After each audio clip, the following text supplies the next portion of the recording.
সবাইকে, আশা করি সকলে ভালো আছো, সুস্থ থাকো, এইটুকু কামনা করছি। আমি দেখো সকাল সকাল উঠে আমি আর মাসি ভাত খেয়ে নিলাম। কালকে রাত্রে কুমড়ো তরকারি ছিল। আর দেখো আজকে রান্নাটা কি হবে। অনেকদিন ধরে ডিম খাই না, মানে ডিম রান্নাই করা হয়নি, খুব কম রান্না, একদিন না একদিনও রান্না হয়নি। রান্না হয়েছে তবে পেঁয়াজ টিয়া দিয়ে বা অমলেট এরকম হয়েছে, কিন্তু তরকারি এখনো রান্না হয়নি। তাই ভাবলাম আজকে যেহেতু বুধবার আছে, তা ডিম দিয়ে আলু দিয়ে রান্না করব। এখানে ছড়াও আছে দেখো, এক দুটো রয়ে গেছিল আগের, তো ওগুলো দিয়ে দিলাম। আমার রান্নাটা আজকে একদম সিম্পল, ডিম দিয়ে আলু দিয়ে রান্না করব। এখনো ঘরটাও কিছু গোছানো হয়নি, দেখি। যেভাবে শুয়েছি সেভাবে বিছানাটা রয়ে গেছে।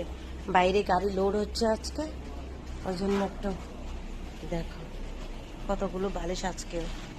যে আমাদের মালিক বসে আছে ওখানে, বাবা